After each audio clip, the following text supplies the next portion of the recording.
I think like the further that you go down into the kind of depths of illness, the higher that you can go on the other side. All the things that you learn basically to help yourself, you weren't doing those things when you got ill. So like on the other side of it, you can climb like even higher.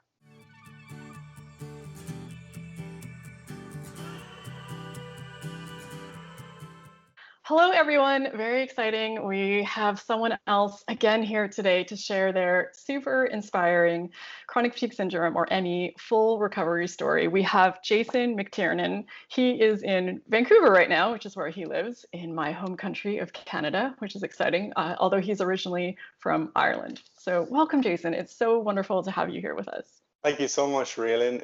I just want to spread this inspiration and knowledge that you know what, people can get better. So really looking forward to discussing it and diving into some details with you right now. Yeah, me too, very much. And of course, we'll get into this in more detail as we go, but I know that you've had a bit of a longer journey with this, as I did. So it's always inspiring to hear about people who, were sick for quite a few years and then did manage to find their way out of this. So just knowing that it's kind of never too late, and it's never really hopeless. So yeah, really excited to hear about all of that. But as always, I find it really interesting, and I know other people do, just to hear a bit about what your life was like before this all started for you. What did things look like before you first became unwell with this illness? Yeah, so I was 20 years old. I had quite a normal life. I was studying engineering. I was starting to work in engineering as well, and I really liked what I was doing. I wasn't particularly hugely sporty. I liked climbing mountains and doing like kind of gentle activities and stuff. I used to go out in the weekends with my friends all the time. That was the kind of the thing that kept me going back then. I was really enjoying that, going out partying with my friends. So it was kind of working and then going out at the weekends. That was kind of my life, as a 20-year-old. And I was looking forward to my future ahead, but I was starting to get basically all kinds of viruses and infections. And I was pretty stressed at my job as well. So my job was high pressure, and I kind of had to do things like, perfectionist kind of tendencies there. But generally, I had a pretty normal life up to that point. What you said, you started getting some viruses and started having some health concerns.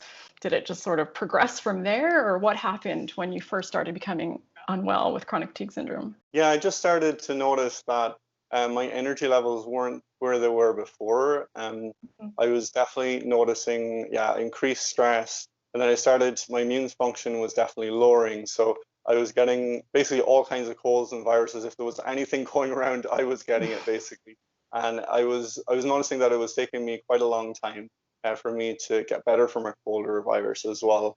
I remember having skin issues as well, like rashes were appearing. I remember, yeah, it's just like I wasn't really sure what was going on, but there was something wrong with my health. I was noticing that. And my energy was not great. It gradually declined to the point where I remember I was at work one day and I was basically feeling so unwell that I had to go home. I couldn't focus, I couldn't concentrate on what I was doing properly. I just felt very unwell and sick. And then I gradually, I was trying to figure out what was wrong. I was just resting, but I wasn't actually getting better from that. So I was seeing doctors. When someone's ill, first thing you do, you go to the doctor, get all the testing. I got lots of testing done, and I was told I had glandular fever. So glandular fever, okay, I had that. I thought, okay, all I have to do is just rest, and then I'm going to get better. But what happened was, like, my glands were like totally swollen. My energy was like completely gone. I felt like completely floored. So I was laying down pretty much all the time, every day. And I was expecting that it was going to get better, but it wasn't happening. My energy wasn't returning. And I knew there was something, it felt like there was something like deeper, like there was something just not quite right, because I didn't feel right at all. And then after more testing, I was eventually diagnosed with chronic fatigue syndrome. And to be honest, I was quite relieved. I was quite relieved when I received the diagnosis. It was kind of like a hallelujah moment for me, that finally they had like some kind of label for it. But then, of course, immediately as soon as I started researching it, then my hopes were dashed entirely because, I was, unfortunately, I was watching some negative things on YouTube about it. I was reading about it. And, this is why this is so important, doing interviews as well, spreading the hope and inspiration to people. But yeah, I was lost. I basically didn't have any answers.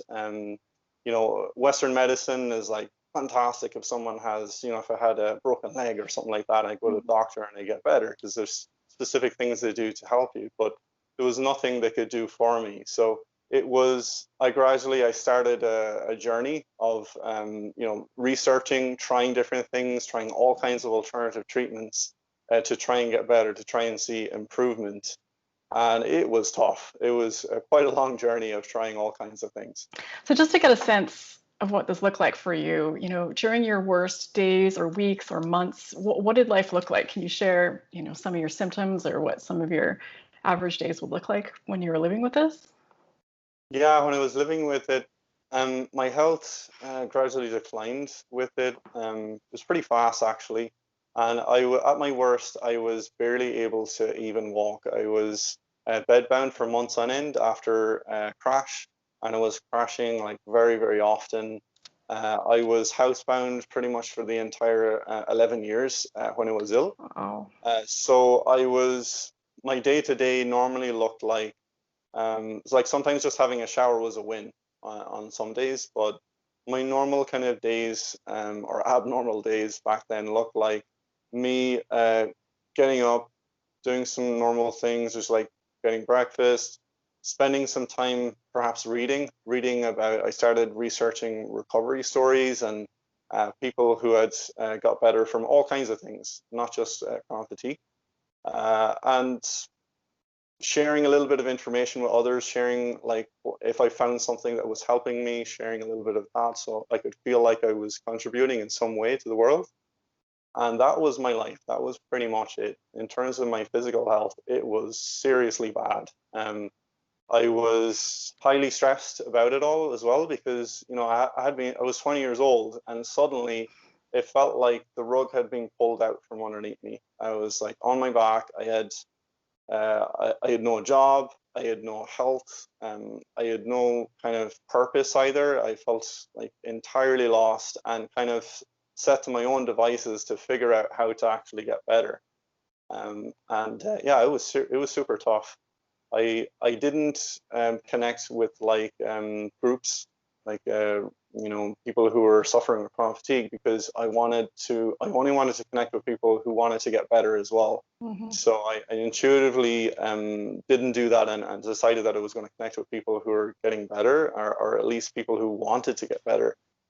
Because I was only focusing, I wanted to make a full recovery. I didn't know how it was going to happen, but I wanted to get my health back. I am so sorry that you've had to go through all that. That is a lot. I do relate, though, to the sort of blocking out community, and I didn't really want to connect.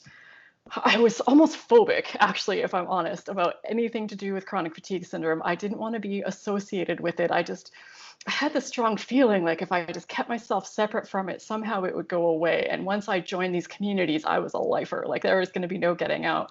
And I was worried about the negativity and worried about like it was just a really protective thing. In terms of the symptoms that I was experiencing, it was like absolutely crushing fatigue. It's hard to describe it even now, like what it felt like. It felt like someone had pulled the plug. Like my energy was just completely gone. And the closest way I could describe it is it felt like a crushing hangover and jet lag at the same time. It was like, or maybe the worst virus and a hangover combined. And that's what it felt like every day. My worst time was in the morning when I wake up. My least bad time was at nighttime. I noticed like a little bit of energy towards the nighttime, and that was tough because it was hard to sleep then as well. But basically, the main symptoms I was experiencing was the crushing fatigue. Even after a very, very gentle activity, I was also noticing that my muscles were super sore, even to the point where going for like a 5 or 10 minute walk was like too much, and my muscles it felt like they were burning at nighttime, and I couldn't sleep with the sensation of that. Also, I had POTS, So if my blood flow basically wasn't functioning properly, so if I stood up too quickly, I could faint. I remember having some blackouts as well, where I couldn't see anything, only like darkness. Yeah, so it was quite easy for me to faint, so I had to be quite careful with that. Also, sensitivity to hot and cold. So I remember being at home in Ireland at the winter time. If there was like a door that was slightly open or a window slightly open, I would know like straight away immediately, because my sensitivity to cold especially was, I just couldn't tolerate it at all. I remember like wrapping myself up, laying down on the couch in a sleeping blanket with all kinds of blankets on top of me, and still being freezing, especially my feet and my hands. So that was super tough as well. I also had food intolerances, so especially gluten. And if I had any kind of like bread or birthday cake or anything, I was noticing quite extreme symptoms for about 3 or 4 days. It felt like my digestive system had been scrubbed with like wire wool. It was like, it felt very, very raw. And yeah, that was very tough, and it caused all kinds of issues with headaches basically, and feeling like I had been kind of poisoned, that kind of feeling of high toxicity levels. Also, I had multiple chemical sensitivities. So I noticed, I remember a time where I went into a shopping center, and I was noticing that there was something wrong with my face. Like I basically was noticing inflammation on my face and itchiness in my eyes and everything. I was wondering what was wrong. But it was just, there was perfume in the store, and that was the first time that I experienced that. So that was pretty tough as well. Headaches, I was pretty much constantly noticing headaches, like at least a few times a week. And then also anxiety and stress. So anxiety was not classic anxiety, but it was anxiety about my health. So I was thinking, was I going to be able to go for like a short walk, or was I going to be able to do something even as simple as going to watch a movie or something? I would be very worried about doing those things, because I had so much payback, so much discomfort after being in a crash and being bedbound for like up to a month on end, that I was definitely worrying a lot about my health, and worrying whether it was going to get better or what my future looked like. It felt like everything was on hold until I found some kind of answers to notice some improvement. So those are the main symptoms that I was experiencing. Wow, Jason, that is a lot. That sounds intense. Again, I'm just so sorry. That is just a lot to deal with. It sounds like it virtually swallowed up most of your adult life. You know, All of my 20s. Yeah. yeah. Of course, you have decades and decades of living left, but until that point in your life, yeah, it would kind of like this is all you knew of being an adult. And when you're sharing some of this, it was of course bringing up things for me as well. And I was similar, that I woke up feeling the worst in the morning. And I find that this can be especially difficult because starting your day this way every single day, and having, like, the minute you wake up, before you even open your eyes, you can just feel it. And I also had that feeling, this is how I would describe it as well, like I had poison running through my veins. It seemed like there was constantly low levels of poison running through my body. And to have to find the mental strength to keep pulling yourself out of bed every day, especially when your mornings are the worst, can be just such a really, really tough thing to go through. And I really felt like something was breaking down with my detoxification system or my healing system, because it just felt like whatever poison was in my body just couldn't deal with. And I was just like in a pool of it all of the time. But thank you for sharing all of that. It's helpful to see what this looks like for different people. And I'm sure people watching will, find things that they can relate to, or that helps them understand what this can look like for different people. I remember when I recovered myself, actually, I kind of didn't discuss at all how I had been ill, because I felt like it's fine talking about it now. There's no worries at all. But I remember when I used to talk about it in the past, it used to kind of put me into a negative state about it for a moment. I would feel bad, and then I'd come out of it again, kind of thing. Yeah, I remember that. Yeah. I used to really struggle talking about it. I never talked about it at all. It's crazy. Now it seems like it's all I ever talk about, but for a long time it was really, really hard. I really, truly. Life for you now. Like it's you have a whole new lease on life now. Yeah, and I guess when you're mentally and physically stronger, it feels sort of safer and, Yeah, easier to absolutely. talk about these things than when you're right in the middle of it.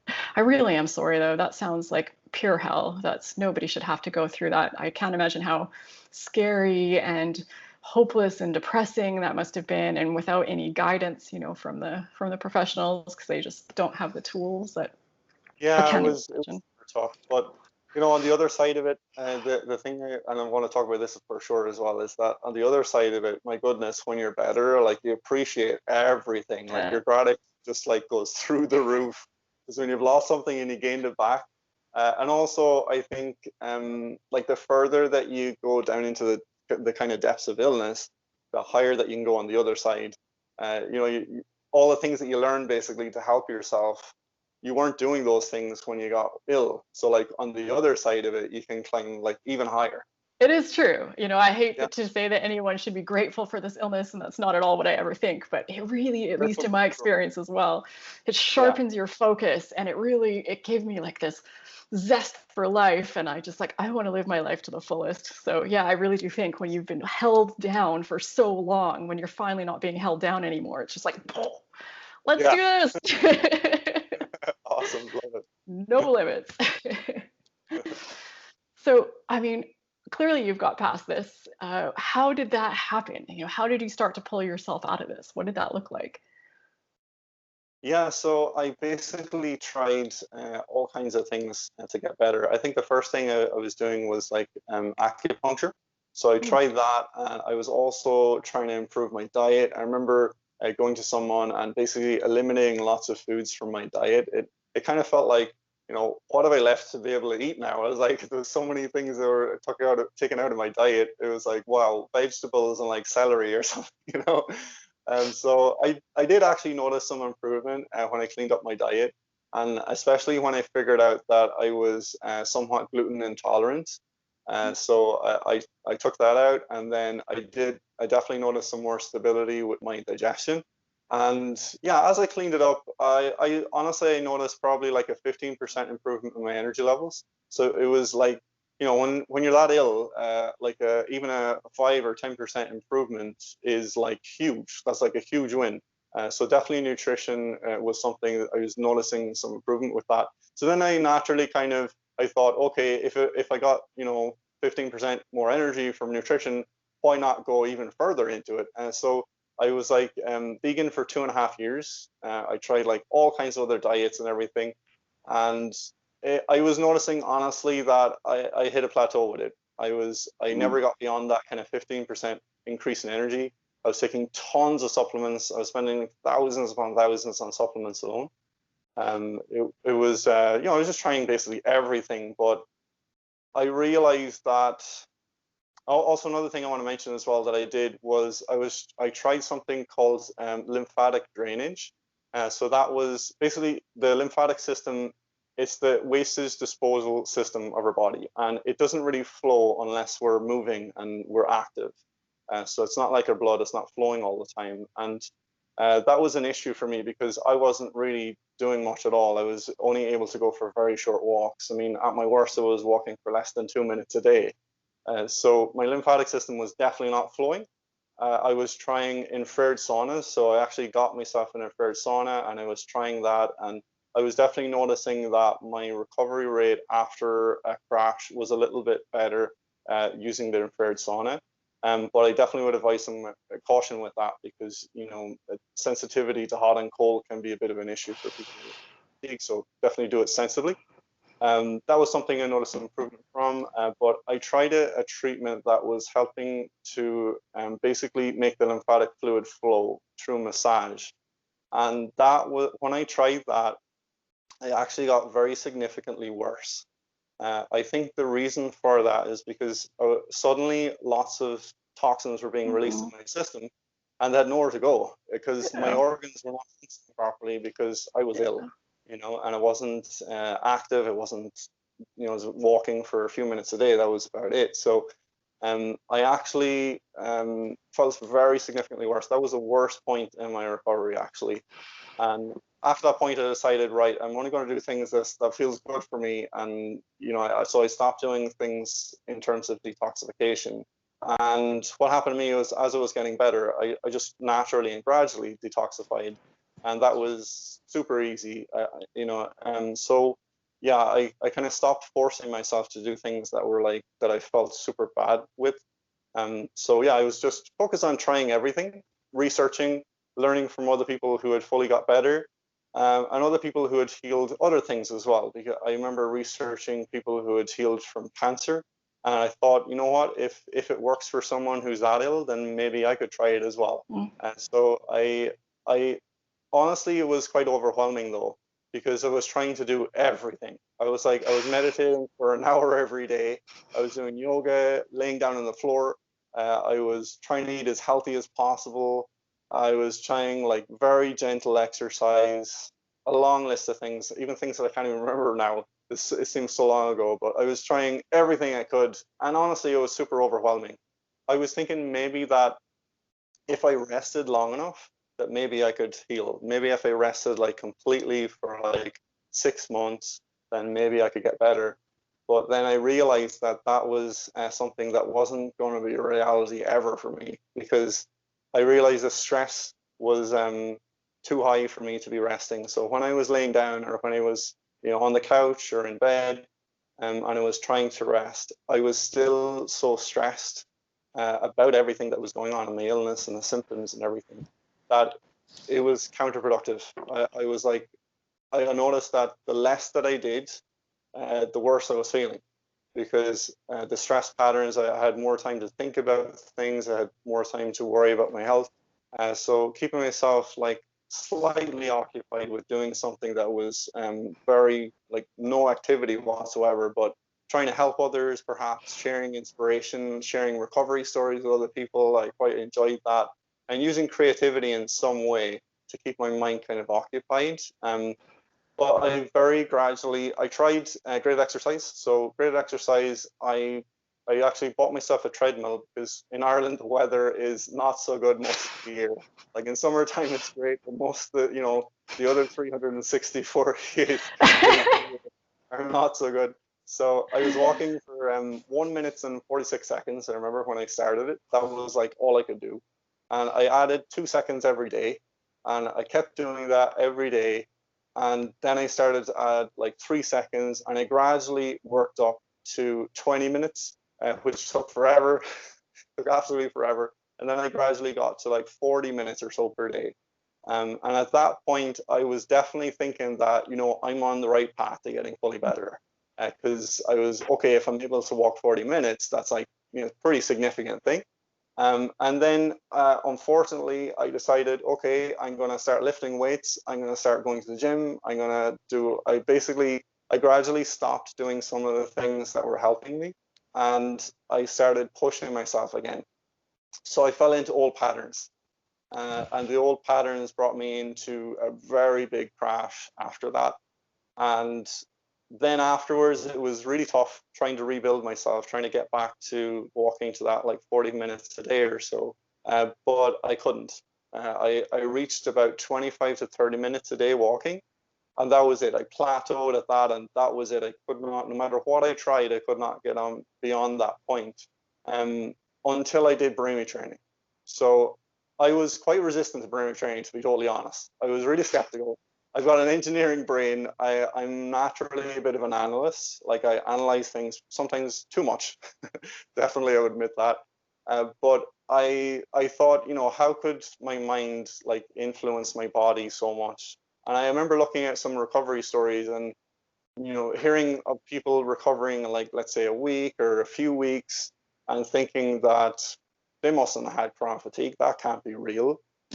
Or even someone getting better in 2 or 3 months. I was thinking, that's not, how could that be real? So I was automatically discounting those kind of recoveries straight away and thinking that they weren't really ill. But honestly, it got to the point where I remember on my 31st birthday, I remember that basically my birthdays had got to the point where I wasn't enjoying them at all. It was just meant to me, it was definitely a very negative thing to think, but it meant to me another year of being ill. And since it was so long, I actually got to the point where I decided I was going to give myself 12 months to heal.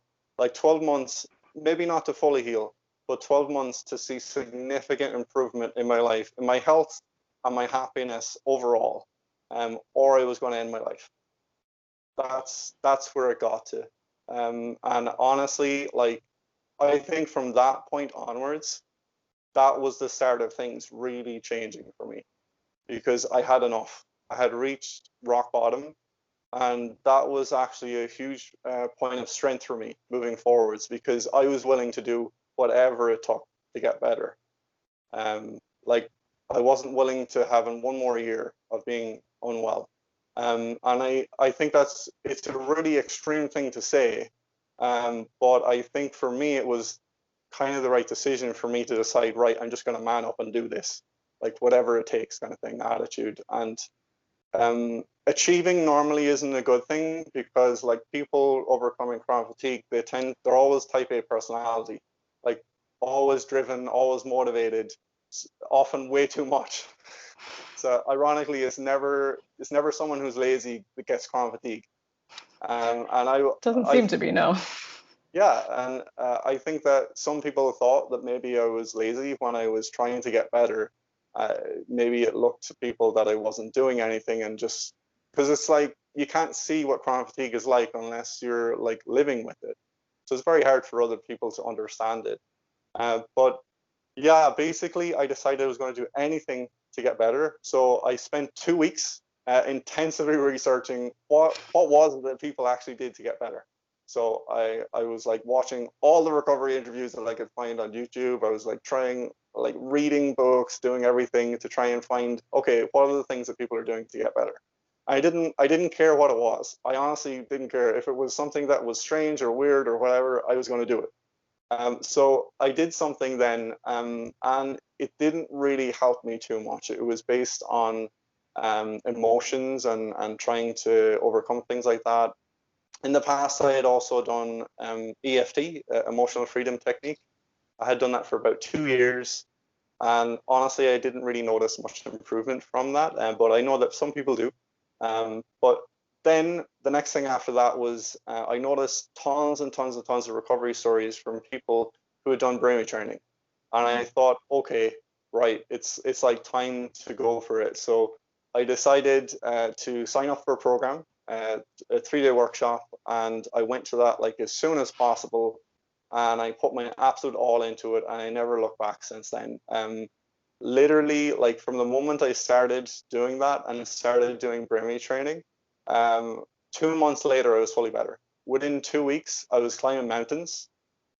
Like I had no idea that was going to happen. That was not my goal. Like I was giving myself a year, but it happened in only 2 months after doing that. So yeah, absolutely incredible. I had heard about brainwave training like 8 years previous to that, so I could have like shortened my recovery perhaps by 8 years. But honestly, I do think there were things along the way though that I learned that were key understandings that I needed in order to make not only a recovery but a full, long-lasting recovery, like complete wellness.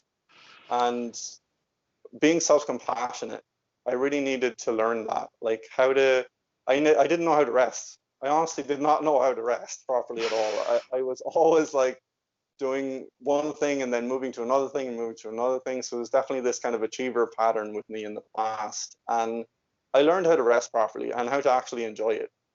And I also learned how to be grateful for things. So I was definitely changing my outlook on things as well. And there were a lot of things I learned along the way. Also pacing myself, not trying to overwhelm myself, keeping things as simple as possible. When I was doing brainwave training, I was literally only doing brainwave training. I was doing nothing else. So I'm 100% sure that that's the thing that got me better.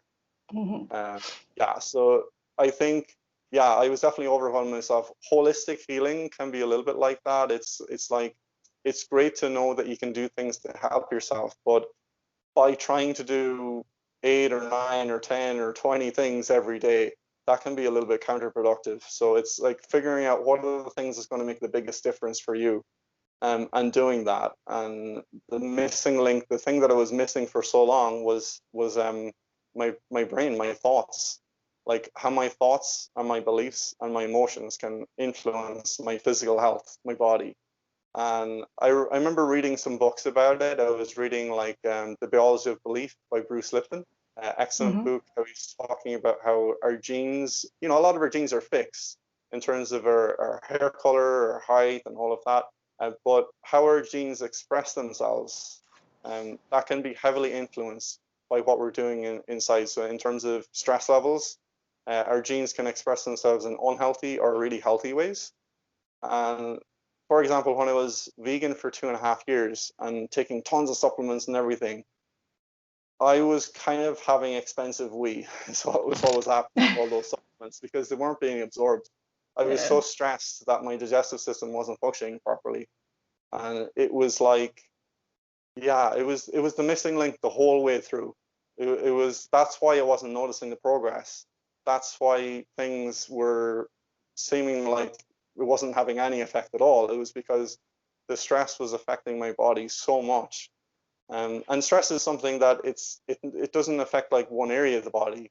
I think that's why Western medicine, for the most part, up till now, maybe it'll be different moving forwards, but up till now, it's been struggling to help people with chronic fatigue because, reductionist science of looking at perhaps if someone has an issue with one organ in their body, and you give them that specific treatment for that and they get better, that's a great model, but it doesn't apply to someone recovering from chronic fatigue because the stress affects not one area of the body, but everything. That's why the symptoms that I had were so varied. And yeah, I just wish I had learned sooner and been more open along the way to doing something in terms of brain training.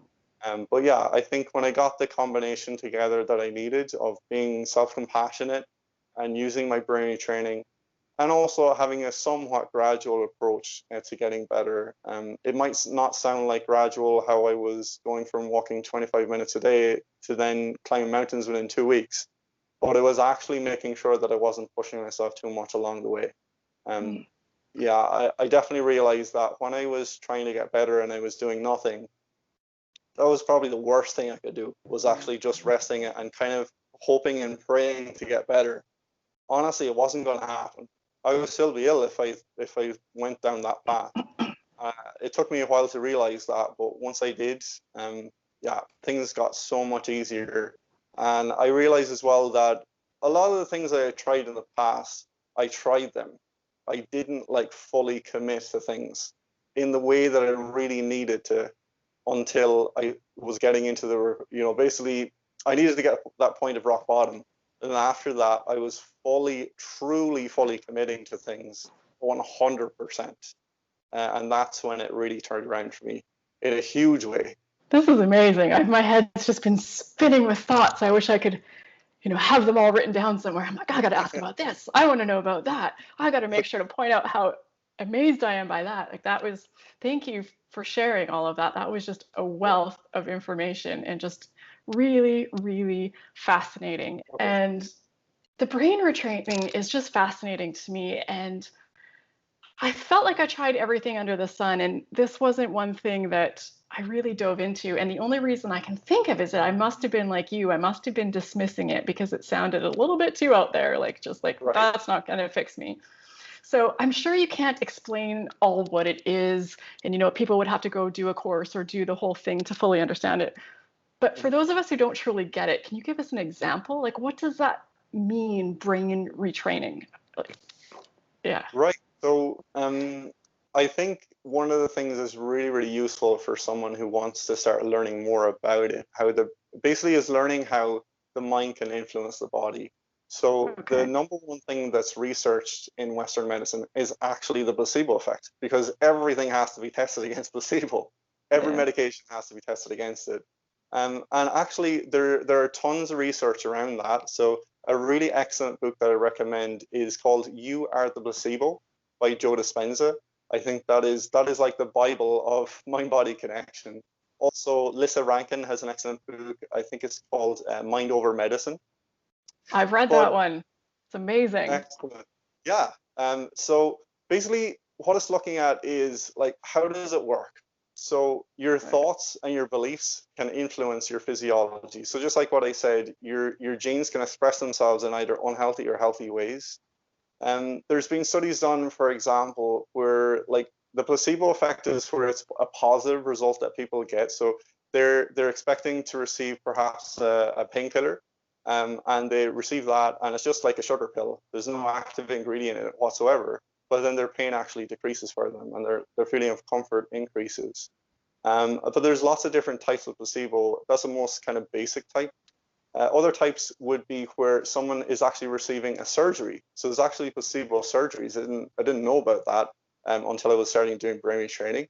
And that's where someone is receiving, it's not a surgery whatsoever. It's just like kind of like a sham surgery or a mock-up surgery. And they just receive an incision and they actually get better. So that's absolutely incredible. And this is like real proven science as well. So when I seen some kind of research like that, that was quite convincing for me. But, you know, you don't have to have some kind of a placebo to get that kind of result. So what brain retraining does is it puts you in the driving seat so that you can create those kind of changes for yourself. You know, I honestly believe that everyone can benefit from brain retraining. And it might seem like it's, you know, too good to be true or miraculous or whatever, but it's like that missing element that I was missing that element for so long.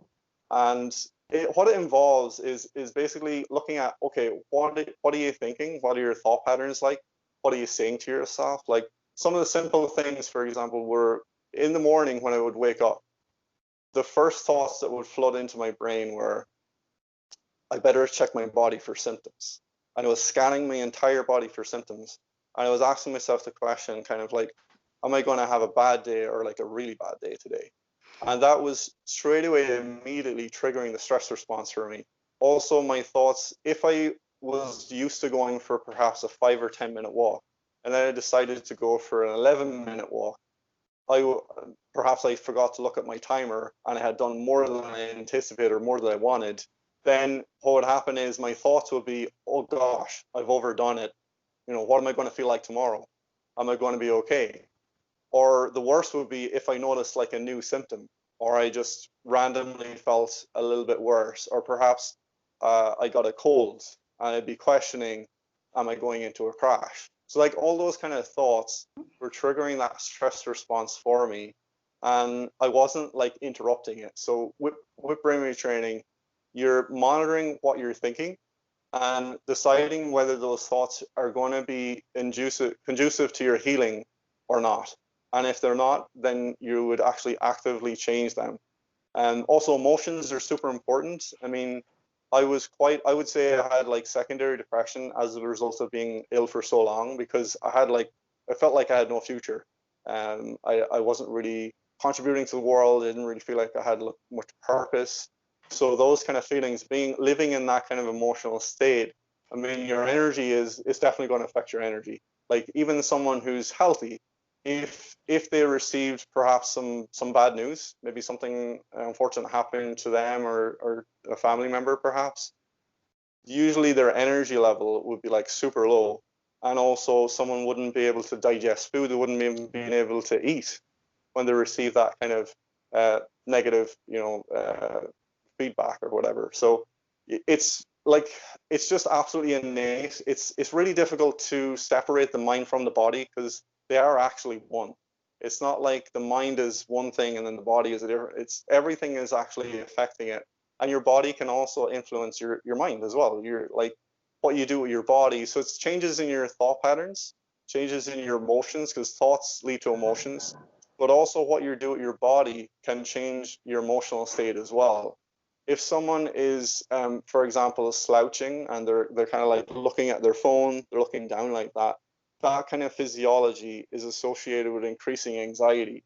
So that perhaps that's one of the reasons why anxiety is like absolutely on the rise these days, is because people are looking at their phone so much and they're like disconnecting from other people and socializing, and they're looking at their phone or technology. So yeah, it's looking at that as well. And then also your beliefs, because it's two different things. Number one is focused on switching off that stress response, So you can switch on the parasympathetic nervous system instead. So the sympathetic nervous system is where all the stress happens. Cortisol running through your body, the fight or flight response. In that fight or flight response, what happens is your body, basically your unconscious mind, is trying to maximize your chances of survival. And also as human beings, we have such a vivid imagination that we can imagine something as being a threat, and then our unconscious mind will react to it just as if it was a real threat, perhaps like a bus coming towards me, or someone running away from a wolf or a predator or something. Our unconscious mind thinks that someone, when you're worried about, for example, like bills you need to pay, or symptoms, or whether you're going to be able to do something or not, or whatever that is, our body is reacting to it in the exact same way as if it's something that's a real physical threat. And that's what was happening to me. That was the thing. I didn't realize actually how much stress that I was living with for so long. And that was basically keeping me stuck. I was completely stuck in that stress response, and not even realizing how stressed I was until I started to feel relaxed again. Because stress is like that. And when I was doing the brainwave training, so I was switching off that stress response, switching on the parasympathetic nervous system instead, which is the rest and digest healing response. So everything was coming back online. My body systems were coming back online. Symptoms were fading. Everything was getting better for me. But belief is a huge factor as well. So you have stress and then belief. If someone has a belief that they're never going to get better, that's really tough for them to see progress if they have that belief. I was fortunate that I had a belief that I was going to get better someday, but I wasn't sure when that was going to be. I was thinking maybe it was going to be in 2 years' time. I was always like setting the goalposts about 2 years' time, but I was believing that for maybe like 6 years, that I was going to get better in 2 years. So beliefs are something that is very, very significant in terms of someone's healing. Oftentimes I would actually see, when I was researching people getting better, what they did. I noticed that sometimes people would say use nutrition or graded exercise or meditation or yoga or lots of different things to get better. But I noticed that if they had a relapse, then oftentimes they wouldn't be able to get back to where they were before. And I actually realize now is that oftentimes people, they're actually doing brainwave training, but not actually consciously aware that they're doing it. Because if someone is, for example, using graded exercise, when I was doing that, and I was walking for like 2 minutes a day, and then it built up to like 10 and 20 minutes a day and 40 minutes a day, or my thought patterns, like they were like really positive, because I was thinking, I'm getting better, I can do this.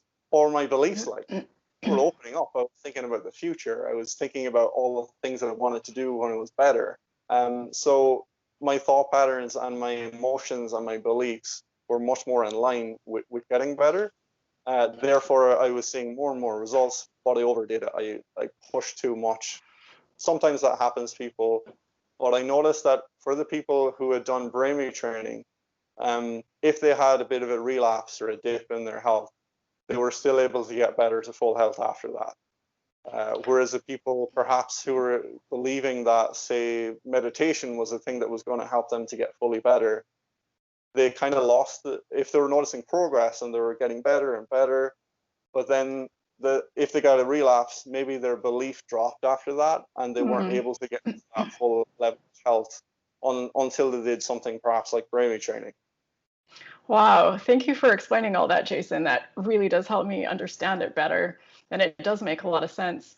It's interesting because it makes me think of something that I've been doing lately, and it's not, official brain retraining or anything, but it does sound similar in a way. And I don't think, at least I haven't appreciated how much anxiety and negative thought patterns that I have, or just thoughts that come into my head, even now that I consider myself pretty happy, pretty healthy, in a good place, but I'm still always trying to figure out how to be better. So I've been doing this exercise lately where I just catch my thoughts all day long. And it is alarming how many negative or anxiety riddled thoughts I have. It might be, I'm in the morning and I'm, grabbing a glass of water and I'm thinking, oh, I have that meeting later. It's probably going to be really long and is it going to be stressful? And I have to catch myself, and put it in a way that's a lot more positive and productive. And then, I'm going for a run, but for some reason I can't run as far today as I did yesterday. So then I start thinking, am I not well? What's happening? And I have to catch it. Be like, no, our bodies have different levels of ability, on any given day. It's just, but Absolutely. it is alarming how much I catch during the day, how many of these thoughts come into my head. And that really is no way to live. It really is, triggering those stress hormones Yes. or whatever it is in your body it's just really not a good thing. So I do appreciate how powerful this can be, and you're, living proof that it is incredibly powerful. It's really fascinating stuff. Thank you for sharing all of that.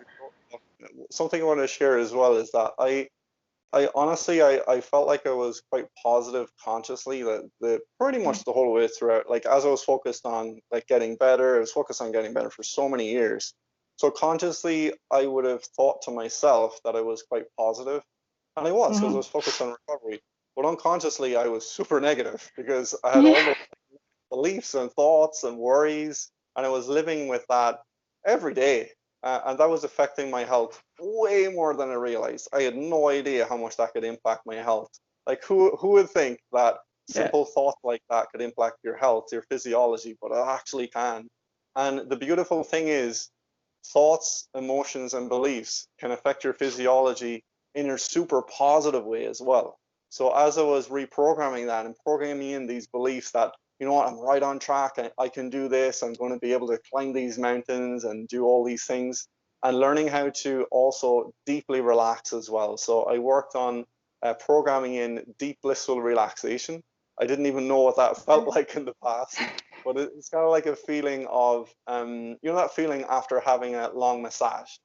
You're like Yeah. completely like in the moment, fully Mm-hmm. switched off, and you're feeling like you could drift to sleep. That kind of Yeah. like super peaceful feeling. So I was giving myself that feeling just through using my brain. Wow. And by doing that consistently, so when I was doing the brainwave training, it took about between 2 to 5 minutes to do like a full round of brainwave training. And yeah, it involves like what you're thinking. There's also you're saying some things to yourself.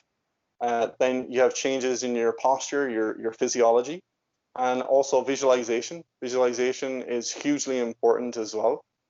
I'm not like a crystal clear visualizer. When I imagine things, it's a little bit vague, but it still completely worked for me.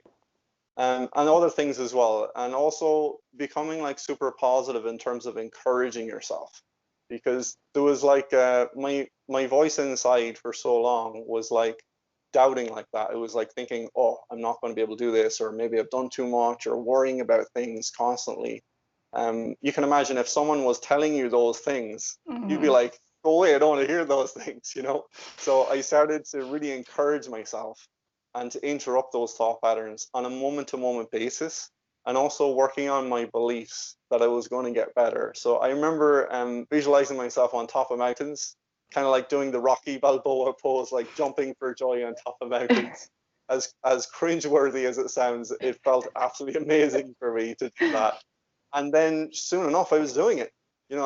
Just 2 weeks after starting to do that, I was Wow. actually doing it. So Wow. wow, it was like I never expected that was going to happen so quick. And you know what? Like it did take 2 months though. It wasn't overnight. It did take some, and I was really focused on it. I was really dedicated to it. So brain training is not something that you try. You don't like try it. It's like someone trying meditation for 5 minutes for the first Uh, time and decide if it's good for them or not. You got to be right. meditating for 6 months to notice the real benefits of it. But in terms of brain training, it was much faster than that. But it is something definitely that I had to commit myself to. I had a little bit of worry, to be honest, when I started doing it. I was concerned that, was I going to have the level of commitment that I wanted to really give it the best chance that I could to get me better, because I was running out of things to try. Like this was basically my last thing that I could try. I did not know of anything else that really sounded good to me that people had done to get better. And I was like making sure that I gave it my all. So I think I was a little bit overcommitted initially. I realized that. I was like, I did brainwave training like 100 times on the first day, which was way too many. I wouldn't like advise that.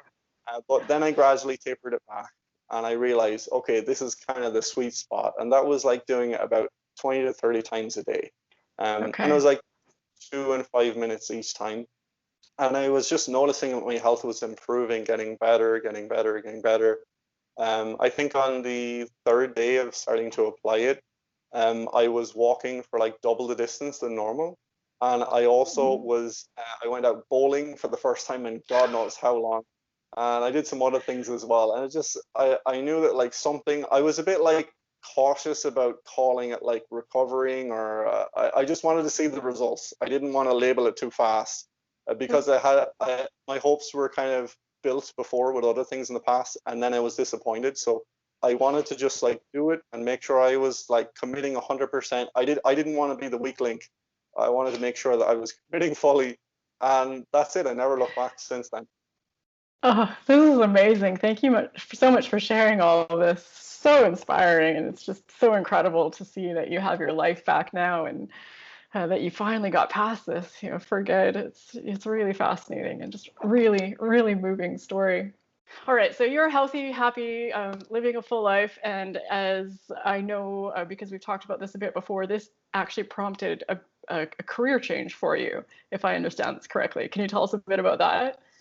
Yes, absolutely. So I remember when I was getting better, and I remember actually before I started doing brainwave training, I was writing down some goals for myself. And honestly, when I was writing down those goals, it felt like they were huge and most of them unobtainable to me at the time. But the number one goal that I was writing down was that, if brainwave training helped me to get my full health back, that I was going to deliver it to as many people as possible to give them that chance of getting fully better like me as well. So I definitely, like, throughout my healing, I definitely, like, as I was researching, like I was doing engineering before, so it's very different, like doing energy engineering versus coaching people and helping them overcome, a chronic illness. Little. I never thought that I was going to do that in the past, but I'm totally passionate about it. Like, I honestly, I can't see myself doing anything else for the rest of my days. I want to help people to get better and make improvements, like significant improvements in their life. And I totally love it. I felt I can empathize with people so much because I was suffering for 11 years, but like as I was getting better, I was thinking that, you know what, it was 11 years for me long journey for me to figure out like what it is that I needed to get better and to do that. But it was only 2 months to get better. So perhaps I could shorten that journey for people down to perhaps even less than 2 months to get fully better. Yeah, I just totally driven to do that. It feels incredible to me, and like my whole career doing engineering, I was always very good at it. To be honest, I was always like top of my class, probably because I'm a bit of a perfectionist even still. But and the achiever pattern and stuff, it's not something that goes away from you, like wanting to achieve. You just do it in a healthy way. So yeah, I want to help as many people as possible. And now what I've developed is an online brain retraining program. So I help people Okay. worldwide, all over the world, and I absolutely love it. It's incredible. Like hearing back from people who were stuck for so long. Sometimes they could be like bedbound, and then they're able to like be up and about and doing things and starting to do like long walks and stuff. Or people who were ill and now they're sending me photos away on holidays, making me jealous, or things like that. I absolutely love it. Like it's so incredible hearing and like knowing that you're making a difference to people. You're making a real difference in the world. And I could be crying right now talking about it because I feel so passionate about that. Like people need help. They need to know that they can get better. And yeah, it's just like I will do whatever it takes to help people to get better. That's my passion. How incredible. I think it is just amazing that you have decided to do this. This is such a great resource for people who feel this is, an avenue that they might want to look into. And it's one thing to be trained to deliver these things and have the skills, but to have your history with this illness and your understanding of it, it's just, yeah, I would imagine that people respond to that really well. So, yeah, I commend you for doing that. I think that's a really, really great thing, Jason. So Um, much. Your interviews as well, absolutely incredible. Like you're sharing so much positive information. I mean, when I was getting better or trying to get better, if I had have found like your channel, I think it probably would have got better a lot quicker. So I think you're doing awesome things as well. I appreciate that. I appreciate that. It's purely selfish. I really enjoy it. I get so much out of it. I think I'm doing it. I tell myself it's to help other people, but I really, probably just like you, having been through this hell, it is just so rewarding to be able to connect with people who are still struggling. And, Right. even if it's just to bring a smile to their day or hope for one more day or whatever it is, it's just, and I learn so much. I learn so much from people like you when I do this. So it helps me on my growth journey as well. I'm curious, in the people that you're working with or just your own experience, have you noticed any patterns or things that seem to predispose people to getting this illness? Yes, absolutely. So, one that I mentioned before is the overachiever pattern. So Mm, pushing yourself like way too much, type A personality. yeah. I have yet to see anyone who didn't have that pattern that I'm helping to get better. So it's always high achievers, people who perhaps, like I wasn't very sporty, but people who played like intense, like high level sports, or they're like running for like miles every day, or like people who are just always like driven and motivated in some way in their lives. Usually in lots of areas, they're like pushing themselves way too much. And that is something that, the our bodies are designed naturally to be well. We're not designed to be unwell. And it takes quite a lot, like a burden on the body for it to get unwell. That's my belief. And like the overachiever is definitely one of those patterns that if someone is pushing themselves way too much constantly and they're not resting, but probably don't even know how to rest properly, it's going to be depleting for anyone, no matter who it is. Whether they develop like chronic fatigue or something else, who knows, maybe that's Yeah. genetic. But yeah, so that's a very depleting pattern. It's burning the candle at both ends.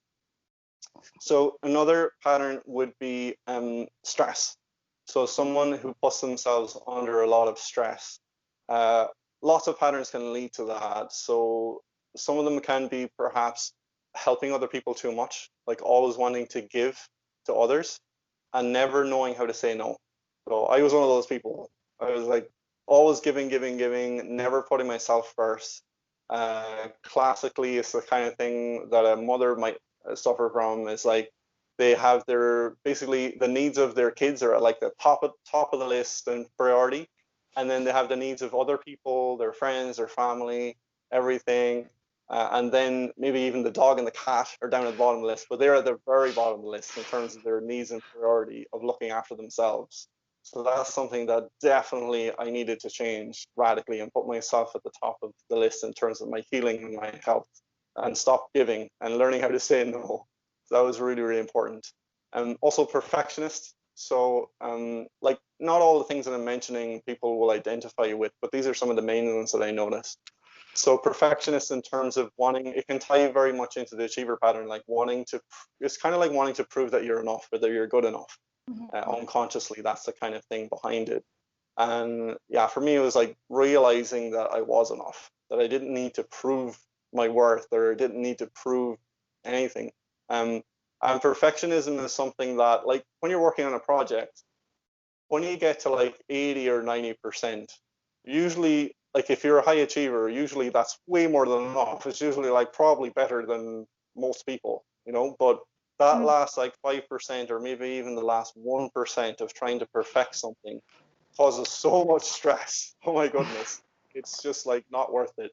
So I realized that aiming to be really good at whatever you're doing is excellent and wanting to achieve like that.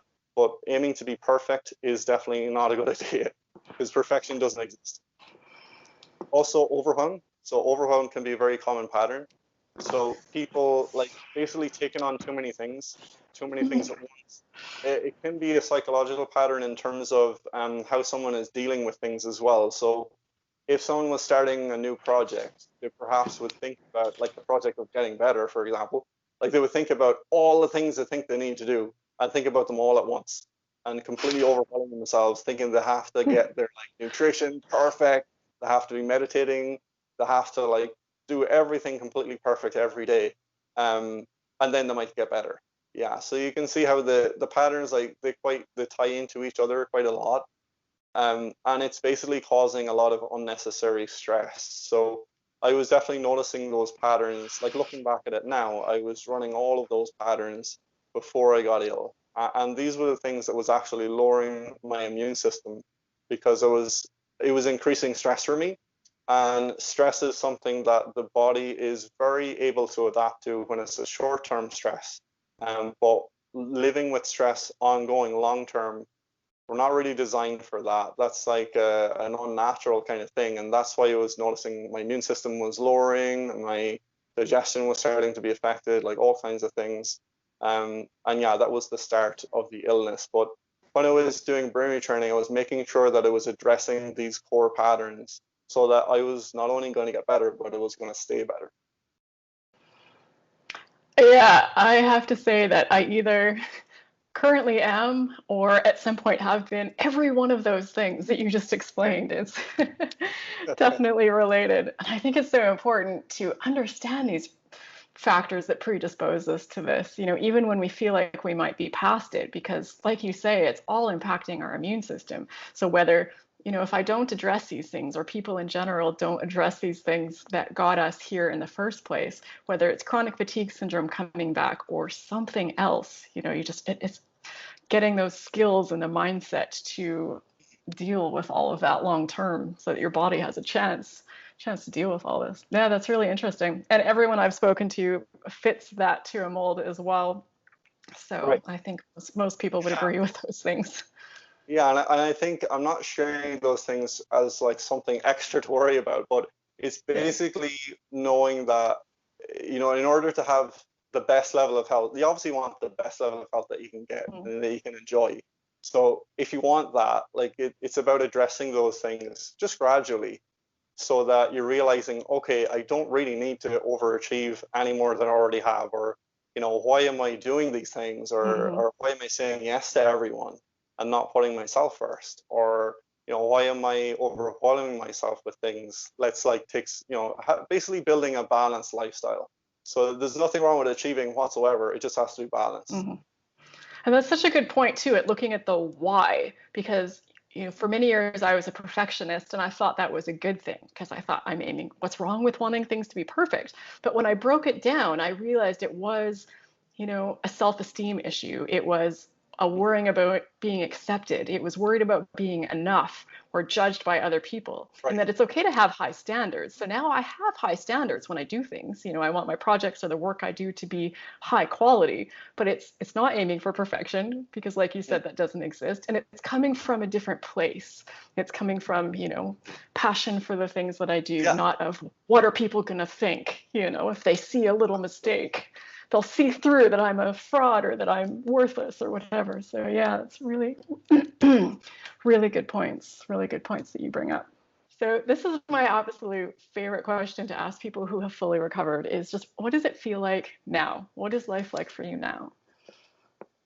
It's kind of beyond words, to be totally honest. Like when you've lost something, and I was ill for like that amount of time, 11 years, not even knowing if I had a future, to be totally honest, back then. I was like hopeful, but wow, like the life that I'm living now, I did not even dream back then.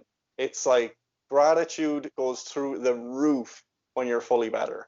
Like even on path to getting fully better, you're grateful for everything, absolutely everything, for the sunshine, for waking up feeling good in the morning, for like honestly, when the first time that I woke up feeling like energized in the morning and ready to take on that new day, it was like winning the lotto. It was probably even better than winning the lotto, to be totally honest, because there's nothing more important than your health.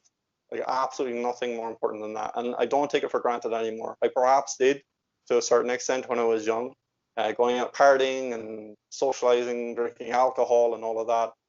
It's not like I never do that now, but it's I definitely I really just enjoy life. even the simple things in life, going for a walk in nature, like, and there's so many things that I've done already since then. It honestly feels like a totally different life. It's a new lease on life for me. And, you know, it was 11 years and I kind of lost my 20s. But you know what? On the other side of it, it's like I definitely wouldn't be grateful for the suffering that I went through. But I'm super grateful for the growth and all of the experiences that I've had since then. It is worth it. Like, working on your health and getting better is completely worth it. So I would say to anyone watching, put your all into it. Absolutely put your all into it, because it is worth it. And I believe that anyone can actually do it. Yeah. So Yeah. like the amount of things I remember when I was getting better, like I decided that I was going to go to Portugal.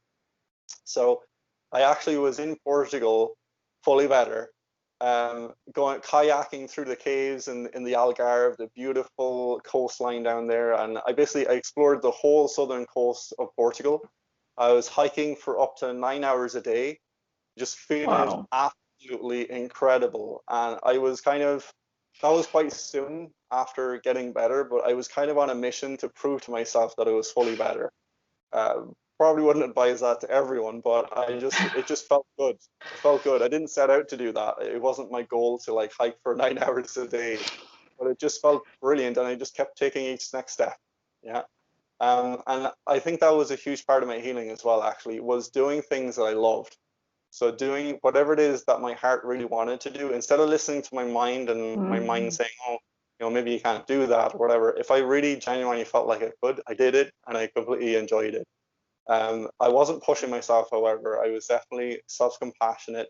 Mm. And my goodness, like the amount of things that I've experienced since then and enjoyed, it's really hard to put it into words, like what it feels like.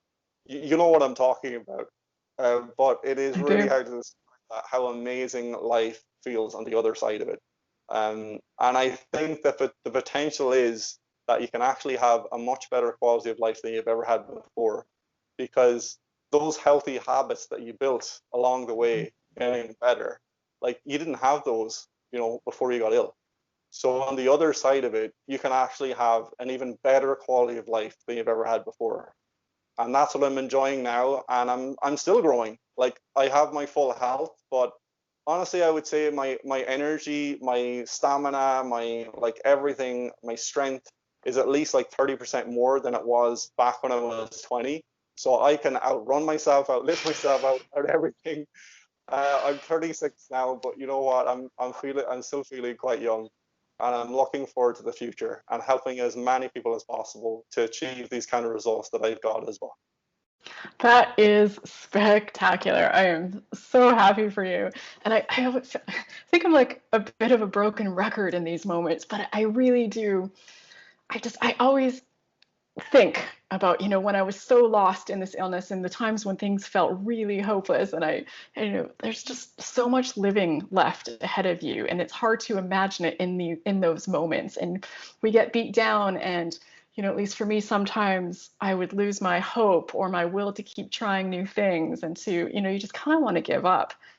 And yeah, it's a lot of work, and it's really difficult, but in my experience, and yours as well, it's so worth it. Like, Yes. it may seem impossible. It may not seem like you're going to be climbing mountains, again in your life, but you could be. You really, really could be. And for me, I knew I couldn't give up until I got back. And even when because my progress was slower, but even when I was mostly recovered, it still felt like so much of the world was off limits to me. And every day still felt like a struggle. Like, it was still this constant pacing and constant, like, figuring out what I could do. And Right. so, yeah, thanks for sharing that. I think that's really, really amazing. So you've shared a bit of this already, but I'd love to know, you've been through a lot, really, really a lot in your life so far. And just what are some of the biggest things that you've taken away from all of this? What have you learned, or, what advice would you have for others? So much. Oh my goodness. It's been like, I say that it took me two months to fully heal, and it did. But I did learn quite a lot of things along the way. So first thing I learned is that I had to stop pushing myself. So I really would say, like, just really stop pushing yourself. I was like pushing myself. When I noticed a little bit of energy, I was basically like waiting for energy for so long that I would do everything in one day that I wanted to do, that I was waiting to do, basically.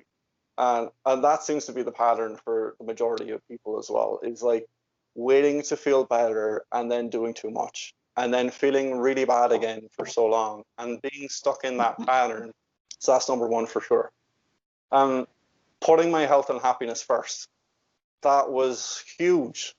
Instead of like putting other people's needs or anything ahead of my own, like it's that classic thing of if you're in an airplane, you have to put on the oxygen mask on yourself first before you can help someone else. Like, stop trying to help everyone because you need to help yourself. You got to get better. When you're better, you're going to be able to help everyone. No problem. But I was trying to do that, and it was very depleting. I was putting energy in the wrong area. It was great that I wanted to help people, but I needed to fill my own cup full first so that then I could help others. So really committing to getting better, that was another thing. So when I was doing things in the past, I was kind of like trying, like, I think we're all conditioned to think that when we're ill, we like go to the doctor, like especially when we're a kid, like if we're ill, we go to the doctor, and the doctor is like, wow, this amazing person that we go to, and you know they help people to get better every single day. But when we're talking about chronic fatigue, they really didn't have answers for me, and so I needed to take responsibility for doing it and creating the changes myself instead of perhaps like searching for a magical treatment or a magic pill. There is no magic pill. It doesn't exist. Like, I spent so many hours every day searching for some kind of magic treatment and then trying things and hoping that it was going to be the magic thing that like worked for me. I realized that it was less about finding the thing that worked for me. It was more about me working for it. And I really needed to commit to it. And obviously in a balanced way, but being so much more hungry to get better than willing to like live with it. Because it was when I got to that point of like enough was enough. I had to get better. I had to do whatever it was. That's the point of strength. That if I had have adopted that kind of a mindset earlier on, I would have healed a lot faster. So I think fully committing to getting better. Realizing that resting is not enough. Like, I was trying to rest and basically do nothing for ages. Like, and I was thinking that maybe if I fully rested for like 6 months, that I was going to get fully better. That wasn't going to happen. Like, I had that kind of idea in my mind for so long, but it was never going to be a reality, because the reality was resting was, I actually noticed that my health was decreasing if I rested more and more and more. I'm not saying like resting is definitely a good thing, but just resting and thinking that just resting alone is going to get you better is probably not going to happen. You got to do things for yourself each day to get better and be as proactive as possible in your recovery. So that was something that I definitely needed to learn as well. Another thing is basically like avoiding overwhelm. If you're trying to get better, like, it's better to focus on doing one or two things and putting your all into those one or two things and giving it the time that it needs and the dedication to really test whether it works for you or not. It's so much better to do that than trying to spread yourself so thin, doing 5 or 10 things every day to try and get better. And I felt super overwhelmed. Like, holistic healing is something that I definitely believe in. It helps so many people, and I think that it's an excellent thing. It's just that don't try and do it all at the same time. I mean, it can be just counterproductive. Yeah, so yeah, do one or two things and really put your all into it. And you know what? If you decide that one thing wasn't really helping you, then swap it for something else. Put your all into it as well. Another thing that I really learned was that, and I've been learning it ever since fully healing as well, is that actually whatever results that you get in your life in general, 80% of the results that you get are down to your mindset.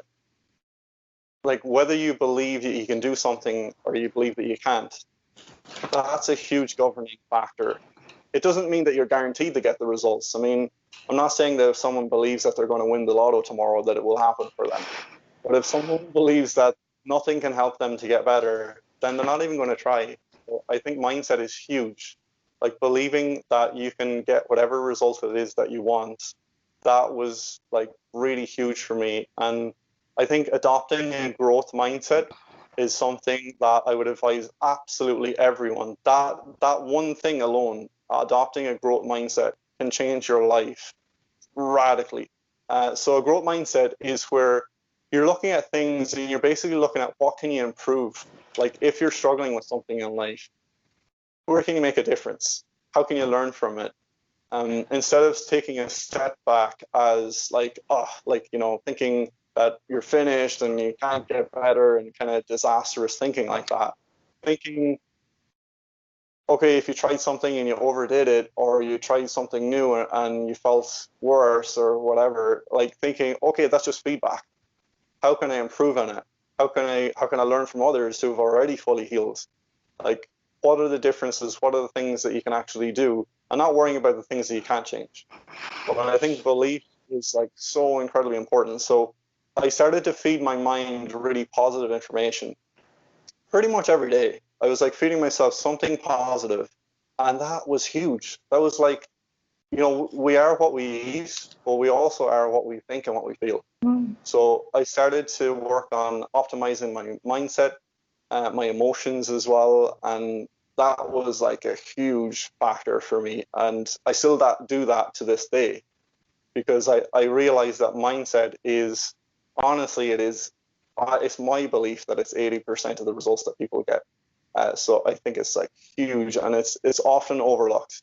You know, people trying different treatments and trying to get better, but you know, maybe having a stinking thinking while they're doing it. You know, it's much better to be positive, optimistic, and try it and put your all into things. Okay, so another thing was like basically gaining a new perspective, because sometimes we can be stuck in a situation and not realizing what's actually happening to us. So for example, when I was working in engineering before, I realized that when I had some time away from it, out of that environment, I realized that I wasn't really happy doing it. I might have been good at it, but it wasn't something that I was passionate about. I knew there was something missing, but I didn't know that that's what it was at the time. And in order for me to get better in a similar way, I needed to kind of remove myself from the situation a little bit and look at it and think, you know, okay, what am I doing on a daily basis to actually change this? Like, what are other people doing? You know, what do they think or what do they believe that help them to get better? How can I learn from those others? And like, I think Albert Einstein said that you can't solve a problem from the same level of thinking that it was created. So I realized, like, it's much easier for me to think about it now, but my thoughts, my mindset, my beliefs, it was definitely contributing to my illness. And I needed to gradually adopt the mindset, perspective, and outlook of someone who was healthy. And because if I was thinking like someone who was healthy, believing that I was like going to get better and noticing the progress and really celebrating those changes, even small changes at first, and adopting that mindset and belief that I was going to be fully healthy, that was like huge. That was like so pivotal for me. And that's all I did. I decided, okay, I'm gonna use brain retraining and I'm gonna start thinking like someone who's fully healthy. Yeah. And I'm not trying to make it sound simple, but sometimes the things that make the biggest difference don't have to be very complicated. Sometimes as humans, we can like look at things and we want like the super complicated answer, the brand new research or the new science or some new treatment for chronic fatigue that has like a 90% success rate. You know, that's what some people were waiting for, and I was kind of waiting for that early on as well. But you know, what about learning from people who have got fully better? What about researching and deciding to try something that, you know, if it sounds really good to you and it sounds like it resonates with you, go for it. Absolutely go for it. Put your all into it and gradually adopt that mindset, perspective, and habits of someone who's healthy. Thank you for all of that. That makes a ton of sense and is super helpful stuff. I appreciate you taking the time to go through all of that. So I am sure that people are going to want to reach you, and you know, if they have questions or they just want to connect, how can they do that? How can people best find you? Yeah, so my website is icanthrive.com. And you can reach out to me. I'm also on social media under the same name as well. So you'll find me on YouTube. You'll find me on Facebook as well. I also have a private Facebook group that people could join as well. It's I Can Thrive Rami Training. Wonderful. And all of this will be linked in the video description. So if people are interested in finding you, it will all be there. Well, thank you so much, Jason. This really was a wealth of information. I think this is, you know, people are really going to appreciate it. I know I definitely appreciate all the time that you've put into, you know, just preparing for this chat and just really thoroughly sharing your experience and, you know, just giving us so much information about all of this. So just the biggest possible thank you to you. Thank you for doing this today. You're absolutely welcome. And thank you so much for spreading the inspiration as well. All right, so that is it for today. For those of you watching, thank you for watching. Please share your comments, your thoughts, your feedback. Any questions that you have for Jason or for myself, you can leave them in the video comments as well. And I'm sure both of us would be more than happy to answer any questions here. And if you've enjoyed this chat, if you like hearing the recovery stories and the ME, CFS, chronic fatigue syndrome stories of other people, just click on the link on the screen here. It'll take you to a playlist that has many, many other stories, kind of like this one. So that's it for today. Thank you again to you, Jason. Thank you to everyone watching, and whatever you're going through, just hang in there, keep working, and we really believe that you'll get there. Take care, everyone.